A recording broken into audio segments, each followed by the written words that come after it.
Hey guys, how you going? Vol here.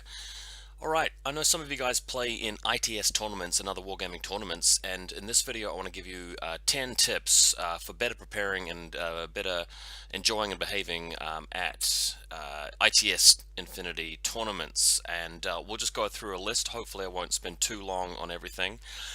Let's just make it a quicker video rather than a longer one. So my first tip for showing up at an Infinity tournament and getting along and having a good game is to paint. Not paint your models, although I encourage that, but one thing you must do is paint line of sight markings on your models. And I think you guys know the reason why if you play any Infinity at all. But just in case anybody isn't completely clear, I just want to spell out that if you have not put line of sight markings on a model and your opponent actually thinks they've come around the back facing of your model and getting a free hit on that model and shooting it in the back, there's room for certain people to say, oh, well, no, it's through the gun barrel, or it's along with the shoulders and it's obvious where I put it, when it wasn't really obvious. And had they actually done the due diligence of actually putting line of sight markers on their model, they'd have to own up to their bad positioning and take that, whereas you know, there's a room for it to be unscrupulous there if you haven't actually put the line of sight markings. So I really can't stress enough that it's not fair on your opponent if you haven't done that. And look, it's really simple. I mean, I've got in my hand an unpainted Infinity miniature. If you've got really good eyesight, you can see which miniature that is. And all it is, literally, you know, open up the white pot of paint. We've got our paintbrush here. We'll dab the paintbrush in the pot. Cool, wipe a little bit off. Bam, grab the model. So I like to hold my model with my thumb and my finger there around where the front is, and then on the side, bam, one stripe, and then bam, one stripe, and it's done. You might even want to put something on there to show which way's forward and which way's back, but the model indicates which way the head's actually facing in a general direction. But then you've got the line of sight markings done. And that's literally all it takes to get that done. So I really hate it when people make excuses for not actually doing that when they're entering into a competition where you're trying to have a level playing field. I think that's really important. Number two is camo markers. Always number your camo markers, especially if you have a lot of them.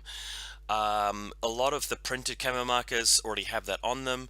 The ones that I use from Zen Terrain actually have them printed on them, and that's because people who design these know why it's important to number them. If you have your ninja in hidden deployment or at a marker state and your other ninja on the other side of the table, one of them's a killer hacker, one of them's an assault hacker, and the tag comes rolling down by one flank, there shouldn't be a temptation to just say, oh, okay, well, that one's the assault hacker because that's the one that's going to get your tag, without being able to verify to your opponent which one was which. That is just not fair and it's not cool. The temptation shouldn't even exist there for you to even think about doing that. There should be a clearly labeled number on that marker, and it should be written actually down on your army list. So marker 2 corresponds to number 2, the ninja assault hacker, and when doing hidden deployment, that needs to be apparent as well. Really important. Third tip for showing up at your tournament is to name your lists, even if they have a very generic name like list 1 and list 2. The reason that's important is because you need to tell your opponent which list you are going to use if you have 2 lists available to you before the classified missions are drawn, before the lieutenant roll takes place, before you find out who's going first or second, before you see the deployment of your opponent's army. It is not cool to draw the classified that requires an engineer and then pick your list that has the engineer. It's not cool to sort of find out that you're going first and then pick the list that has the impersonator, or to find out that you're on the bad table side and you need this list, or your opponent has deployed XYZ models and you need your MSV or something that, you know, corresponds to countering that list. So that's why you name your lists, and the more generic the better. You don't want to say to your opponent, oh, I'm using the list that actually says the Swiss Guard missile launcher list on it. Obviously you don't want to give that information away. You want to say, I'm using list number 2, the other list number is 1, I'm using the one that says list number 2, and we can verify that later. Really important. Tip number 4, if you were using hidden deployment, record your hidden deployment as accurately as possible. So here's an example. We've taken a photo at the start of the game of this camo marker. You can't see it too clearly, but it is evident in the photo. It has a number 1 written on the face of it, and it's prone. So you need to specify the exact location and whether it's prone or not. Really important. Obviously, you need to be able to sort of verify which model it was later in the game as well. And I can't stress that enough. Infinity is a very precise game. If you just say on a piece of paper or in a text message or whispering to somebody else in the room to verify it, the Malignos is on top of the yellow building in the corner, that's not enough. It gives you leeway to put it somewhere slightly different. If your opponent shows up and the positioning of it matters, we're talking about zone of control, the exact C's of where that is, coming around, getting line of sight, what counts for cover. So that's why a photograph is sufficient, or a map of the table, all right, where you specifically actually draw physically where the model is and write down what model was there and whether it was prone or not. Or even just using coordinates. What I do sometimes is I say, the Spectre is deployed 18 inches up from my table edge and 14 from the right. And sometimes I'd have to get out the tape measure and measure it, or I just write it down knowing that it doesn't really matter for me which parts of the table it is, as long as it's roughly in the area. But if it comes up, if the exact position matters later on for the purposes of coming out of hidden deployment, that's really important. So again, not good enough to just simply just write down in a sort of a rough description of where it is. That's not cool. Tip number 5 for going to ITS tournaments is to have a good read of the scenario, even if you've played it before. If you get to the end of the game and you got the objectives that you wanted to get, but you still lose because you didn't realize that certain things are in effect, that certain points are attributed to things that you didn't realize, or the classified's worth more than you thought they were, that is on you. It's not the dice's fault. It's not your opponent's fault. It's not the scenario's fault. There are some pretty bad scenarios in ITS, but all you can really do is read them and understand them and play accordingly. So when you're there, usually the person organizing the tournament has printed them out for you, so just have a look through them. I like to just do a bit of a brush up on them the night before I go. So read scenarios. I think that's really important for avoiding negative feelings.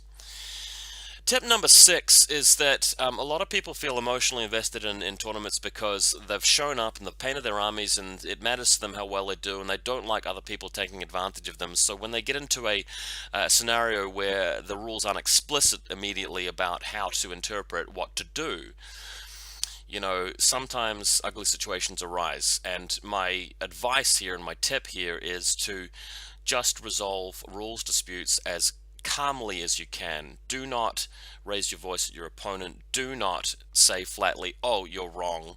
Even if you're going to say, "Oh, you're wrong because of this," that is not the appropriate way to handle it. Allow your opponent to speak. Have turns at talking. If needs be, look at the rule book, and if failing that, ask an independent tournament organizer to clarify things.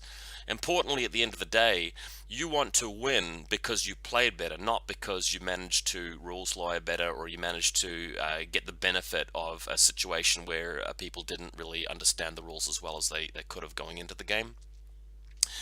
Tip number 7, don't try and collect closed information about your opponents before you play them by listening in on their games or looking at their games. Sadly, this is inevitably going to happen a little bit. There's going to be a little bit of bleed over between tables. Some people talk in loud voices. "Oh, my Garuda is showing up on the side of the table." But try and avoid that. I mean, if you haven't played somebody yet and you're hovering over their table and they're starting to talk about suspending the lieutenant's order, or this camo marker is now going to surprise shot, or this AD troop is going to come on the side of the table, that's not fair, because if you play them in the next round and they're playing that same list because they need to play that list, that is not fair, because you may know in advance who the lieutenant is and what's inside their camo markers, and whether or not they have things off the table, what groups things are in. So that is just not cool. So try and avoid that wherever possible. Speaking of closed information, tip number 8 is don't ask your opponent, "Okay, which models can potentially be your lieutenant?" That is not fair. In in fun non-tournament games, fine, because that's a learning experience. You want to get better at the game, learn more about the game. So I think that's okay, and I do that, and other people ask that of me, and I'm very open about it. Sometimes I even say to people who my lieutenant is straight off the bat. But in a competition, it's not fair, because if you say to your opponent, okay, I need to know which models could potentially be a lieutenant, and they say, okay, well, that Fusilier over there is blank, so we definitely know that could be lieutenant, but that Bagmari HMG or that Santiago Knight over there, I'm just not sure. We might have to look up the Army 6 builder to find out. And like, by saying that, by answering your question politely, they've given it away, haven't they? Because if that model was the lieutenant, they wouldn't have to say I'm not sure, unless they're lying. In which case, you've incepted that. You've actually brought them into having to lie to you, which is not cool. By saying that they aren't sure it's the lieutenant means that it's not the lieutenant, because they know who the lieutenant is. So if they knew it was that other model, they would have to say, oh no, that is a candidate. So by making them actually say all that stuff, it's just not really fair. Even if both of you have really good knowledge of the game, well, if that's the case, you shouldn't even be asking in the first place. So, yeah, again, I mean, your opponent might just respond, look, it can't be those remotes over there, it can be that camera marker, it can be this model here, it can be this model here, it can be this model there. Okay, that's it.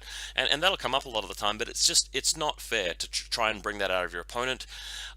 Some people say you also shouldn't be sort of just going and looking at Army 6 yourself, but to me, I'm actually okay with that. If my opponent's just sitting there opening up their cell phone, I don't know what they're doing on their cell phone, and if they are looking up, Army 6 list information to try and figure out which of my models could be lieutenant or not, look, that's okay. I mean, they could equally well have just memorized the list the previous night, so it makes no difference.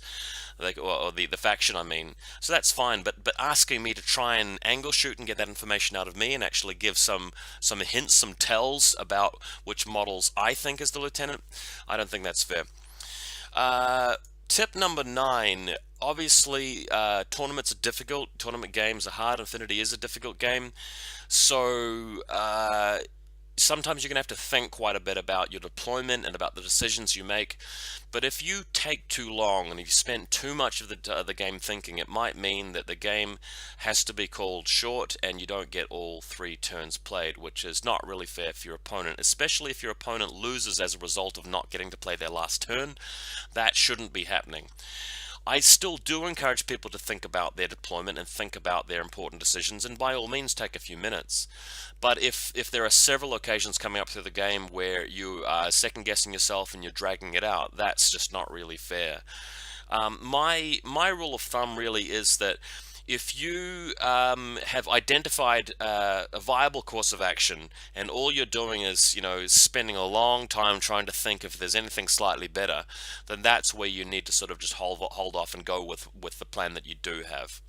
Let's say you were losing and there's a face-to-face roll that you could take that would get you back in the game because you'd kill that thing that's trying to beat you, and you've probably only got a 40 to 45% chance compared to their 55 to 60% chance, but you can't think of any other options that are better than that, then just take that option. It's not fair to spend 10 to 15 minutes trying to come up with something when that's eating into the game's time. So bear that in mind.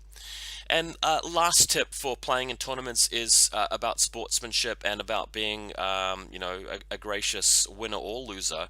If you happen to lose because of luck or because you played badly or because you forgot something or the scenario sucked or your opponent's faction perceivably was more powerful than yours, don't know how, but the worst thing you can do is to make a lot of excuses, especially going online and sort of checking things and trying to sort of find out why you could have won. What I mean by that is just trying to sort of look back at rules decisions retrospectively and things like that. That's not cool. I mean, what you should be doing is congratulating your opponent and focusing on what they did right to beat you. So yeah, I think it's not a good idea to sort of jump online and basically make excuses like via dice or the lists or the scenario or what happened. I mean, chances are your opponent did something right to beat you. Infinity is a game of skill ultimately. Of course, Of course, some games are won, are lost by luck, but you have to accept that, and you have to accept the variance. So that's part of the contract when you get into it. For those people who don't really play tournaments, so hopefully these 10 tips haven't really put you off the scene. I know it's competitive out there, but it's really rewarding once you do make yourself through it, and it really improves you as a player by a lot.